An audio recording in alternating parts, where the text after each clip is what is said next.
How would you describe Jesus? Is he the one whom you have hung your hope on in this life and the ones to come?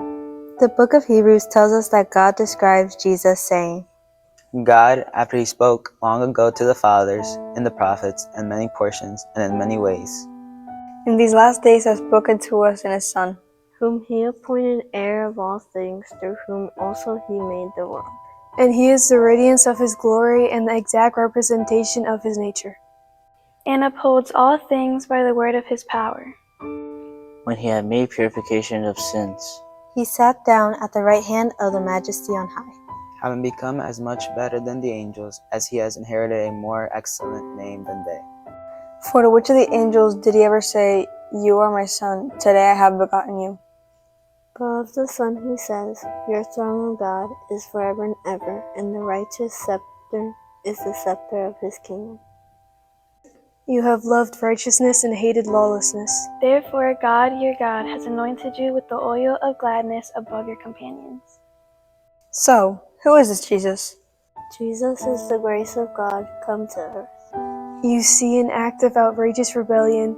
A horrible plague of evil has infected every human heart.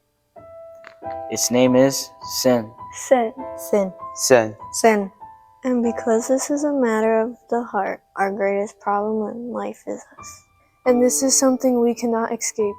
But God already had a plan in motion to do for us, through Jesus, what we cannot do for ourselves. Jesus is the only one who defeated temptation, crushed the evil one, and restored us to God. So who is this Jesus?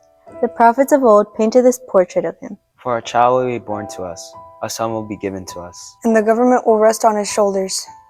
And his name will be called Wonderful Counselor, Mighty God, Eternal Father, Prince of Peace.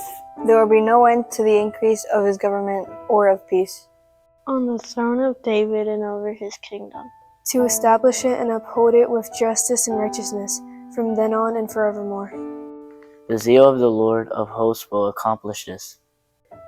Jesus is our source of wisdom, the power by which sin is defeated. The one who adopts us into the family of God forever. the means by which we have peace with God and with each other. Jesus is the hero at the center of God's plan of redeeming grace. Jesus is life. Jesus is hope. Jesus is the grace of God. So who is this Jesus?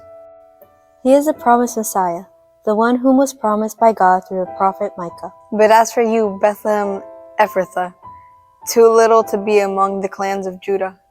from you one will go forth for me to be ruler in Israel. His times of coming forth are from long ago, from the days of eternity. So who is this Jesus? He is the hope of the Old Testament and the conquering hero of the New Testament. He is the central character and the eternal hope of God's story. He is the sacrificial lamb and the risen, ascended, and reigning king. His reign is not a future promise, but a present reality. We have hope right here, right now, because his reign guarantees that he has the power and authority to deliver to us everything that his work on earth purchased for us. So who is Jesus? He is not just a man from Bethlehem. He is the loved and pleasing Son of God. Although perfect in nature, he humbly and willingly identified with those whom he came to suffer and die for. His ability to do this came from the very fact that he is God. His words testify to this, declaring, "I and the Father are one." He is God with us. The one whom many sought because he offered hope and healing from their physical diseases, spiritual struggles, and societal concerns. And at the end of his earthly life, he gave the greatest gift that could ever be given. He took the sins of humanity upon his shoulders. He is the Son of God and the Lamb of sacrifice. He is the grace of God in flesh. So who is Jesus? You decide. Examine the truth of Jesus' birth, the declaration of who he is, the testimonies of his miracles and ministry, and his own self-testimony. The evidence presented before you requires a response. No one can remain neutral about Jesus. You will either rise or fall with your response. You cannot simply state that he was a good prophet and teacher. There are only two responses. You will see him as the Messiah Savior and bow down before him and cry out for his grace, or you will reject him and your need for his grace. You will either worship him or mock him.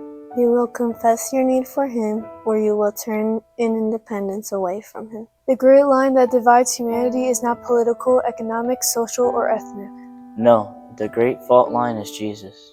The cross of Jesus is either your hope in this life and the one to come, or it represents the death of a man you do not love and you do not know. So the question for you today is, who is Jesus? Will he be the one you will bow down to and worship, or will you take life in your own hands and walk away?